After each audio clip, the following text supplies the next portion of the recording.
Welcome to 13 Reasons to Try, a space where we deep dive into stories of resilience, vulnerability, and the courage it takes to rise when life really knocks you down. I'm Louise Parker, a recovering girl boss turned radio presenter and mental health advocate. This podcast is here to help you discover your reason to try. So today I am joined by an absolutely extraordinary guest. I'm so excited. So Hannah Whittle is a former A&E nurse who spent over a decade on the front lines of emergency care, including some of the most challenging moments of the pandemic. So her story is one of courage, compassion, and finding light in the darkest of times. So whether you're listening to this right now on your commute, during a walk, or taking some time to just have a little bit of quiet time, this conversation will remind you that even in life's toughest moments, there's always a way forward. Let's dive in. So Hannah, welcome to the podcast. I'm so excited that you're here. Hello, thank you for having me. Oh, I'm so excited. It's incredibly exciting to have you on the podcast. So I want to start by talking about your time as an A&E nurse. So can you share a little bit about what drew you to being a nurse and what your experience was like being on those A&E front lines? I've been a nurse now for almost a decade, starting in emergency care. So I've worked in A&E now for the majority of my time. What kind of spurred me on to going into nursing originally was, I tell you what, I kind of just fell into it, and that came off of the back of, I was super into my judo from a young age, and I used to fight for Great Britain. Kind of long story short, I fractured my clavicle and kind of had to think of a new career on my feet, and I've always been like the caring type, and I just knew that nursing was something that I wanted to do, so kind of fell into that, and yeah, that's what I've been doing for the last 10 years. Amazing. So you had something medical wrong with you, basically, fracturing your clavicle, did I say that right? During judo for Great Britain. I mean, not just any old club, Great Britain. So you had something medical wrong with you, and so it's like that's quite a slight link to the medical world, isn't it? And you know, it's not that part of what was you thought was going to be your career, and then you ended up helping other people through nursing with their health problems. So I think that's, first of all, super inspiring to just be like, okay, what are we going to do? So you obviously worked through some incredibly difficult times. I think everyone that has been in a hospital or has been around nurses, doctors, etc., it's bloody hard. We all know that. It's bloody hard, especially during the, it's a bit of a swear word now, pandemic. So what was that pandemic period like for you as a nurse on the front lines? I mean, it's been a nightmare for us all. It's just been hard, especially when you go into a career that you think you'll be great at and you can make a difference and a change, and then there's just not the resources to make that happen. But one thing that I would like to highlight is just how underfunded we are, which does lead to the understaffing, the under-resources. And that's just, do you know what, that came before the pandemic. So since the pandemic, it's been like a whole bunch of extra pressures. It's really, really hard. I don't know how to express it anymore, but we struggle every day on the front line in A&E. We struggle, and yeah, since the pandemic, it's been a whole lot worse. Outpatient appointments that were put on hold or cancelled.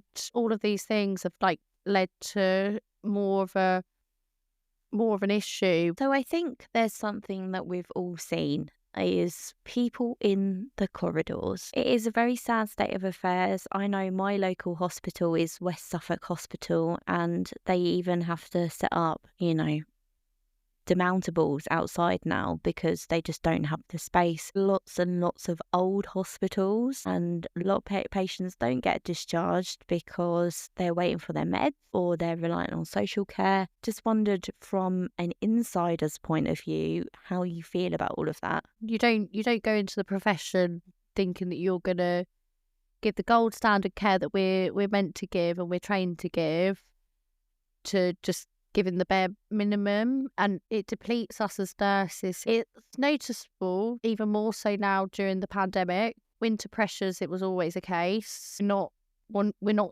doing the best that we could do. We're still completely depleted in resources and staff and space and capacity. But yeah, so winter pressures, it's always been a case where we would get the corridor care. That was normal. But since the pandemic, it's now every day. And I actually just want to almost make a plea. I mean, we've got a new government now for the first time in 15 years, and they have pledged to make changes. And I just want to re-highlight how crippling it has been for us nurses and healthcare professionals.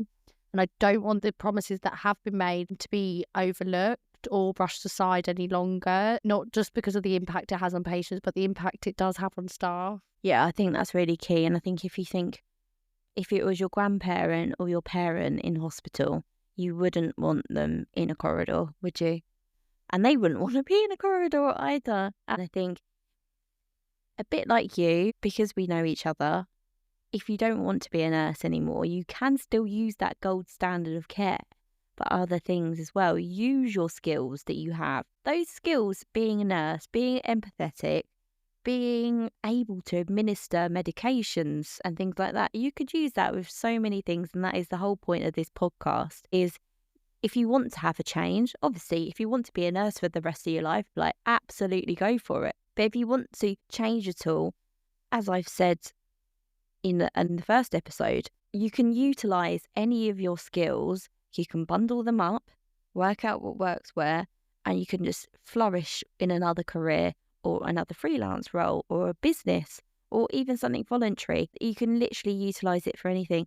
I know that before you were talking about when you were exploring different career options, and I was exploring different career options at the time as well. And I just think it's very exciting as a skill set for a nurse as well, and not to be demoralised by either the NHS in general, the government in general, or that particular hospital that you're working in. It's about what sets your soul on fire, what makes you happy. So, like, amidst all of that, what can frankly be called chaos, were there any moments within that, chats with your colleagues, your friends, patients? Was there any stories of hope that you can remember from those moments during the pandemic? I mean, you worked in London, of all places, as well. I mean, you're basically a superhero, an A&E nurse in London during the pandemic. I don't think it actually gets worse than that, to be honest. So first of all, actually, I would just say, like, the support from your own staff and colleagues.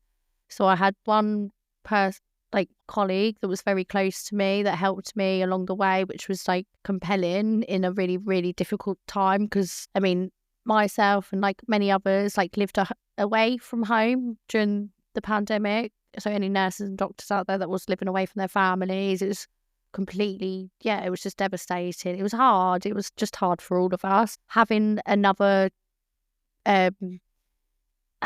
person to talk to during those times.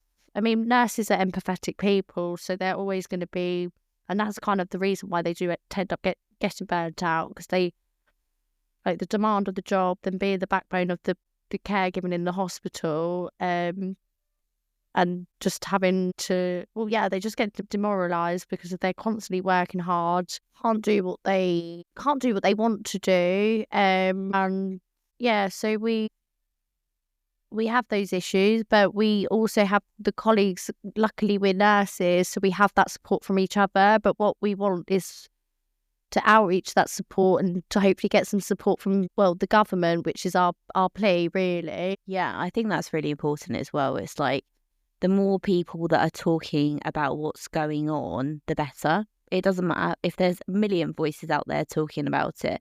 That is the key, is just more voices talking about the actual realities about what happens in hospitals behind the scenes. Because great, camaraderie between nurses, that's fabulous.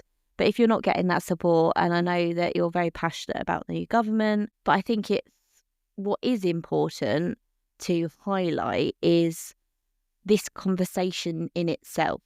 that we're having now, whether that's to 5 people or 5 million people. It's 5 people that will understand more about what nurses and healthcare professionals go through. I know you on a personal level, and I know even just this conversation between us now is quite hard. Now you've stepped away from nursing. So first of all, thank you for having this conversation, because it is going to help a lot of people. I think what helps people the most is whether you are in healthcare or not. Everyone suffers with burnout. So you just touched on it briefly there. Is there anything about burnout? How did you experience burnout? How did you recognise that it was burnout? Because I think a lot of people don't recognise that it's burnout. And how did you start to recover from that? Or are you still recovering? Yeah, there was a lot of challenges. I've taken a step back now, and that's why I kind of want to go into more of a campaigning activist role and try and help the NHS, being on the front line and knowing where all of the fallbacks are and being able to make recommendations now. But just also having the passion for it, because it did completely, it depleted me along with like so many nurses and healthcare professionals. However, like during the pandemic, we did have health policies, and we did have policy drivers playing a crucial role in advocating for protective measures, for example, during the pandemic. So rolling out the vaccination program, implementing social distancing guidelines, and then of course being able to obtain PPE between departments to safely care for people with COVID. So that was, even though at the time it was like a lot of lingo, that was still like a bed of like, it still showed us some kind of support that there is policy drivers out there that can like make these decisions and pull through. So that was really, really like comforting during a really challenging time. Do you mind me asking, what is a policy driver? I'm a bit dumb to that. Yeah, so health policies. So you could be a nurse as well to be a policy driver. Just anyone that's an advocate and has a passion for driving a policy, but it's the kind of role that they've got into within the nursing. It doesn't even have to be a nurse, but if you've got what it takes, then I could see you as a policy driver. I think you're a very passionate individual and someone that has seen the highs, the lows, and everything in between. And I think it needs that type of person. So if there's anyone listening that wants anyone in campaigning or being a policy driver or an advocate for nurses in the NHS or even in the private sector, I think, because even in the private sector, I'm sure they've had it just as bad. They just have more money. So, NHS is incredibly underfunded. Now we've got Mr. Keir Starmer, who's in power now. This is not a politics podcast, by the way, at all. But we have to touch on that because we have a new government for the first time in 15 years. But I think so many people listening, whether they're in healthcare or not, can really relate to that feeling of burnout, particularly at the end of a stressful period. Whether that is the pandemic, everyone suffered in the pandemic, whatever career you're in, or even after a period of trauma or something unfortunate happening to you, losing a job, etc. So if you were faced with a friend or someone on the street who was at their absolute breaking point, they were completely burnt out, with something's happened to them and they're like, I've had enough. Is there any advice that you would give to that person on the street? So number one, that you are stronger than you think. And number two, just speak out, because so many things, so many people, and in times in your life, you do think, right, I can deal with this, or maybe it's just me thinking this, but it's not. Just speak out, and there's always going to be someone that can help or at least support you. And there's safety in numbers. So if there's more people speaking about that, we're going to make changes. But just not staying quiet. If you're suffering, speak out. That is the perfect advice, I think, because when you look at Hannah or I on the surface, if you ever meet us in person, you'll think, God, these girls are so confident. They must have, best careers ever. But Hannah and I have bonded on such a level because of mental health, because of speaking about what we're going through and how we feel and our careers. But also, we're both very driven individuals and we bond on that level as well. Even if you see someone on the surface who you think is doing well, just ask them if they're all right. Yeah. Because they might not be. And if they reach out to you, that is when they're at their lowest. Because people don't reach out unless they are desperate for help. So if that is you who is on the cusp of, shall I talk to this person about how I'm feeling? Make sure you're talking to that person who is safe or a professional, but just talking really, really helps. So if you've made it this far, you're probably enjoying the 13 Reasons to Try podcast. If you want us to continue to make even more amazing content and bring in some more incredible guests to you, you can buy me a coffee. Buy Me a Coffee is a simple, free, donation-based tool. Head to buymeacoffee.com/13 Reasons to Try. So Hannah, before we finish, let's lighten it up slightly. Let's think of some like humorous stories you found about being a nurse. So let's do a few quick fire questions. Are you ready?